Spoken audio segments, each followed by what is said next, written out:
Hey guys, welcome back to the channel. Thanks for tuning in. I wanted to give a little rundown on this 1998 Cobra that I bought about 3 weeks ago.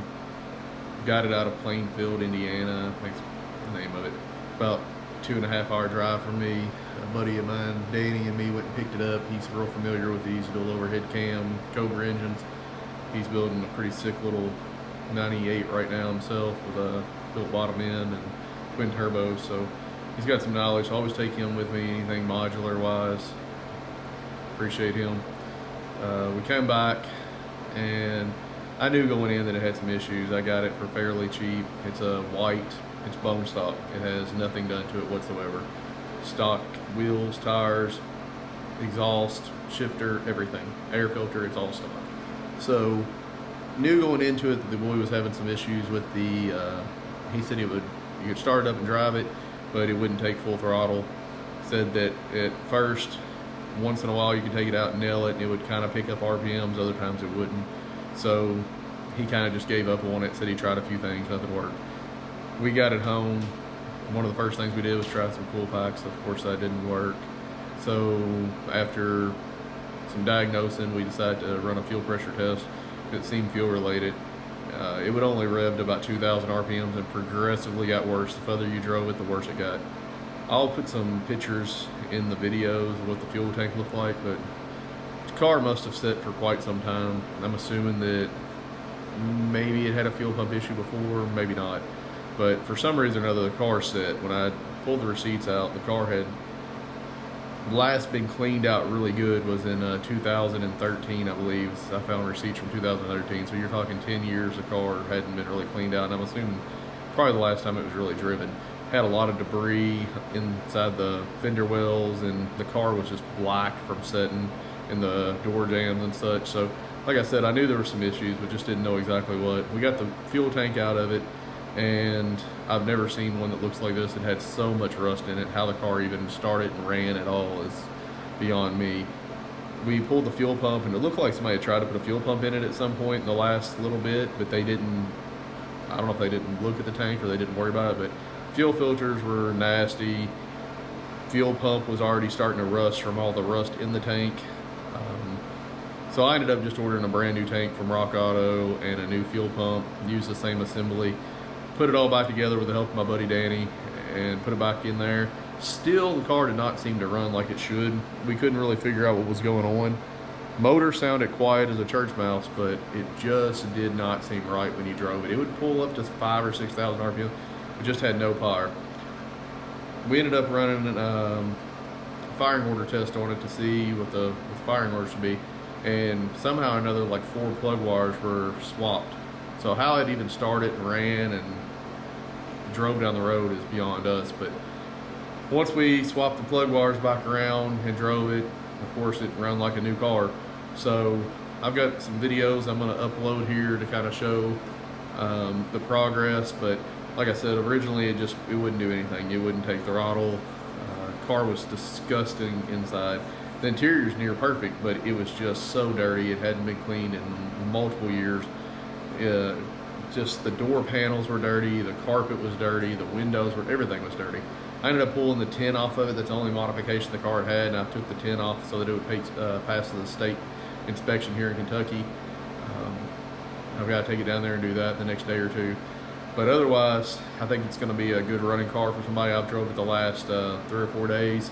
I've probably put about 150, 200 miles on it. Seems to drive good, run good. It's, you know, kind of different than driving any other Mustang I've ever had, because I've never really had one that was bone stock. So, you know, you kind of got to watch the RPM gauge and go by feel of the shift because you can't hear it. It's just different. It's got the original radio in it. Everything works. Cruise works. AC seems to work. Heat works. Seats work. The seats are in great shape. It's got the typical Ford white paint issues. I think there's a spot on the hood that's starting to peel. There's a little spot on the quarter panel that's real small that I touched up. A couple places on the spoiler. It's just not got great paint. Interior, motor wise, solid foundation. Paint, if it was my car, I would have to paint it if I was going to keep it. I'm not going to keep it. I bought it to resell, just like the Lightning. Title finally came in from the Lightning last week, actually this week. So I can go ahead and get that thing sold now, hopefully, and So if you're around Kentucky, Tennessee, Indiana, and you want a good deal on a Ford Lightning, that's a pretty sweet little ride, let me know. Hook you up there. Also, this Cobra is going to be for sale. I'm going to be asking $9,500, somewhere around there. New fuel pump, fuel tank, battery, and serpentine belt, and new rear brakes. And the tires are in good shape. It just needs a good detailing. Somebody that knows how to detail could probably touch a lot of these things up and make it very presentable. I would probably just have the whole car painted because I'm anal and I can't stand for there to be paint issues, but otherwise it'd be a great driver. So watch the video, comment, like, share. Appreciate you guys. Thanks as always.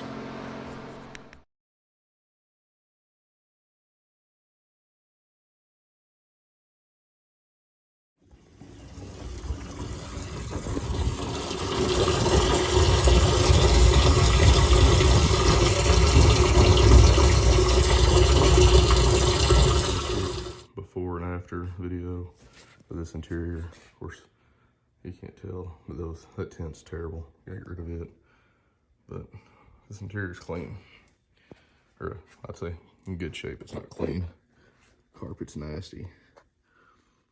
It's just dirty. Needs to be wiped down and cleaned up good. So here's a before. And it's a video of this.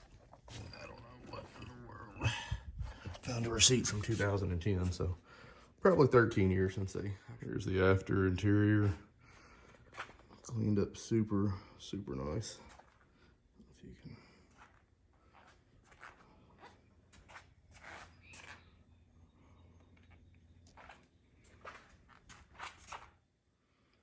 Pulled all the seats out. A little blurry. Driver's seat. Passenger seat, floor mats.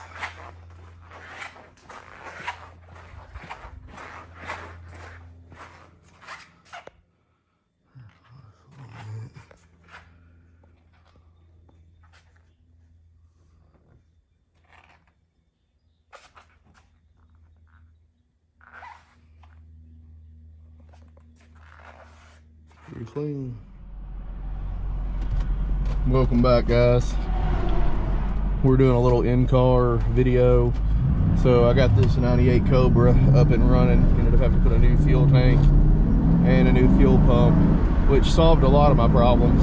But then ultimately we did some diagnosing and found that like 4 spark plug wires were crossed. Also,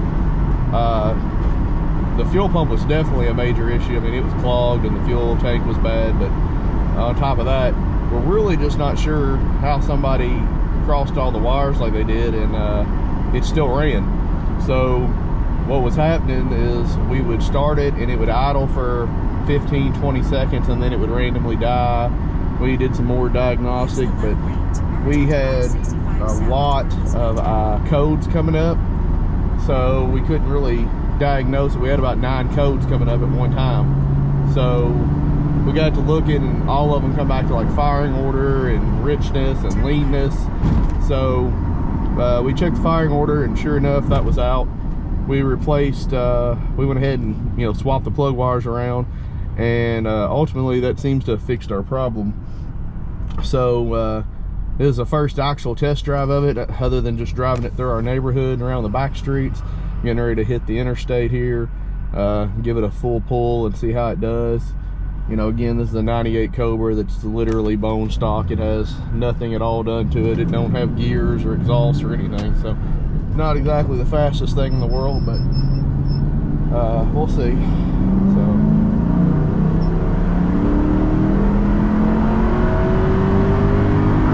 6,800. Yeah, it feels fairly decent. We're in third gear at 4,000. See if we can get out here in the traffic.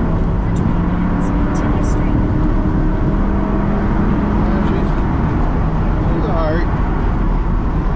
Pull's okay. I've got a brake noise in the back.